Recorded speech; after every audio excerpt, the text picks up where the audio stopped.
Do you know what's in your plant milk? Do you care to know what's in your plant milk? Let me tell you the story. Last spring, my mom's friend came to visit for a week. She's 78, sharp, opinionated, extremely particular about her food. And on day 2, she picked up my oat milk, turned it around to read the label, and said, in that very specific way only a confident woman can, "Slavachka, what is sunflower oil doing in your milk?" And I did what any self-respecting nurse practitioner does when she's being caught off guard. I said, "Helen, it's fine." And then I put the carton down and went to look it up. She was right. And what I found went way beyond the milk. I'm Slava, nurse practitioner, and I also a woman in my 50s who, after that Saturday morning, spent a very long afternoon reading research papers about seed oils. And I want to share what I found in a way that's actually useful. Not scary, not preachy, just honest. And we're going to talk about what seed oils are, where they are hiding in foods you think are healthy, including plant milks, and what the science actually says about them, and what the specific concerns are for women of my age and for our elderly parents. And I'm going to tell you what I changed and what I did not based on that research. Seed oils are not some niche ingredient you only find in junk food. They're everywhere. And for most of us, they're in foods we specifically choose because we thought they were healthier options. Oat milk, almond milk, non-dairy creamers, plant-based butter, granola and protein bars, salad dressings, healthy crackers, and frozen veggie meals. The seed oils such as sunflower, canola, rapeseed, soybean, and corn oil are the primary fat sources in the majority of processed and ultra-processed foods in the American food supply. They're cheap to produce, they have a high smoke point, they extend shelf life, and they make plant milk feel creamy. And nobody put a label on your oat milk that said contains ultra-processed seed oil. It just says sunflower, right there between the oats and the salt. Easy to miss if you're not looking for it. Shortly, I'll explain how these oils are made so the rest of this conversation is going to make a lot more sense. By the time sunflower oil gets into your oat milk, the oil has been through a significant industrial process. A seed is not naturally turned into oil. Getting oil out of a seed is not simple. For most seed oils, soybean, canola, the process involves high heat extraction, chemical solvents like hexagon to pull out the oil, and then multiple rounds of refining, bleaching, and minimizing the smell to make it look clear, smell neutral, and stay stable on the shelf. And here's why that matters. Seed oils are high in polyunsaturated fats, specifically omega-6 fatty acids. They're chemically unstable. They oxidize easily, meaning they break down and go rancid when exposed to heat, light, and oxygen. Which means by the time these oils reach you, some degree of oxygenation happened, and it will affect months of storage. The research has linked oxidized oils to cellular damage. This is not the same as saying seed oils are poison. I'm saying the industrial version of a seed oil is not the same as eating a handful of sunflower seeds. The processing matters. Let's unpack the inflammation debate. What's true, what's noise? So if you've been on the health social media in the last 2 years, you've probably heard that seed oils cause inflammation. Full stop. Avoid them entirely. They're destroying your health. And then you've probably also seen the counter-argument, the science does not support that. By major institutions, Harvard, Stanford, the American Heart Association, they say seed oils are fine. And you're standing in the middle of it thinking, who do I believe? Here's my honest read of where the research actually lands right now. The blanket statement that seed oils equal inflammation is too broad and simplified. The research does not fully support it, but there is a real but. The concern isn't just about the fat itself, it's about what happens to the fat when it's heated. When polyunsaturated fats in seed oils are exposed to high heat, frying, roasting, repeated reheating at the restaurant fryer, they break down into aldehydes, chemicals that, according to the 2025 review in Food Chemistry Journal, found to be capable of forming mutagenic and genotoxic compounds and linked to DNA damage and neurodegenerative disease risk.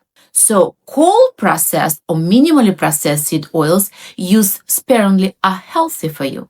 So, heated seed oils are a health concern. Now, here's the part that I think is the most relevant for our age group and for our parents. Our bodies need both omega-6 and omega-3 fatty acids. We can't make them ourselves. We have to eat them. Omega-6, which seed oils are full of, support certain immune functions and inflammatory responses. We need them. Omega-3, found in fatty fish, flaxseed, walnuts, are anti-inflammatory and critical for brain and heart health. And 2024 study of over 85,000 people followed for 13 years found that a higher omega-6 to omega-3 ratio in the blood was associated with greater risk of all-cause cancer and cardiovascular mortality. And for elderly people specifically, and this is where it lands clinically for me, seed oil excess combined with omega-3 deficiency may contribute to cognitive decline over time. The intervention is not eliminating seed oils. It's ensuring adequate omega-3 intake through fatty fish, salmon, sardines, 2 to 3 times per week, or a good quality fish oil supplement. That the balance is the real target. So if your mom or dad who's eating processed food regularly, cooking with vegetable oil, and drinking plant milk, the cumulative omega-6 load matters. And it's probably not being balanced by anywhere near enough for omega-3. So where does this leave us practically? First, the places seed oil shows up that you might not expect. We already talked about plant milks. Now, many non-dairy creamers also look for sunflower rapeseed oils there, as it creates creamy structure. The salad dressings. Almost all commercial salad dressings use soybean oil or canola oil as a primary fat. You're pouring seed oils on your salad. Restaurant food. Especially fried food, the oil in most restaurant fryers is vegetable oil, usually soybean or canola, and that has been heated repeatedly throughout the day, and that's the highest oxidation scenario. Granola and protein bars, crackers, other store-bought baked goods, read the ingredient list. They have lots of seed oils there. I recently checked the salad dressing in my daughter's fridge. I shared my concern with her, and it really impacted her. Now she uses cold-pressed olive oil, lemon, salt and pepper, and that's it. Very glad she was receptive to my advice. But wait, you'd ask, what do I cook with now instead? Extra virgin cold-pressed olive oil is the gold standard for most cooking up to medium heat. The research on olive oil for cardiovascular and cognitive health is extensive and consistent. This is not controversial. Avocado oil has a high smoke point and a stable fat profile, good for higher heat cooking. Butter and ghee from quality sources, yes, saturated fat, but stable at heat, not oxidizing into aldehydes the way polyunsaturated oils do. Coconut oil, high in saturated fat, also stable at heat. It's good in moderation. The thing I always say to my patients when they look overwhelmed, you do not have to be perfect. You just have to know where your biggest exposures are and reduce those first. If restaurant fried food and seed oil based dressings are your biggest levers, start there. If this is a kind of conversation that makes you actually look at the ingredient list the next time you're at the store, this channel is for you. New video every week. Subscribe so you don't miss what's coming. Hit the like button, and if this was useful, and if you have a girlfriend who has been buying the barista oat milk without reading the back, send this to her.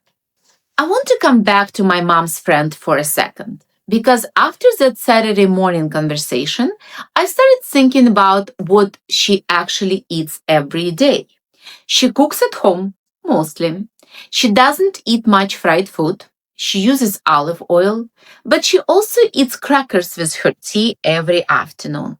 She uses store-bought salad dressing, and I realized she's doing everything she thinks is right. She's trying. And she's still getting a quite accumulation of seed oils through processed foods she considers her healthy choices. And that's the thing about it. It's not dramatic. Nobody's consuming seed oils and feeling immediately sick. It's a long, slow accumulation that happens because food system has made these oils cheap and invisible. And for older adult whose inflammatory response is already less regulated, whose brain is already working harder to maintain cognitive function, whose omega-3 intake is probably already lower than it should be, the accumulation matters more. So what did I do for her? I didn't give her a lecture. I didn't make her feel bad. I switched the oat milk in my fridge to the 3-ingredient version. I made her olive oil and lemon dressing together like a project, not a correction. And I made sure her fridge had sardines in it before she left, because she actually likes sardines and omega-3 is omega-3. The goal is never perfection, for her or for you. The goal is just knowing enough to make the next choice a little bit better than the last one. And now you do. If you're interested which plant milk is the healthiest version and which animal milk could be surprisingly beneficial for you, check out this video. And don't forget, joyful heart is the best medicine. I'll see you next week.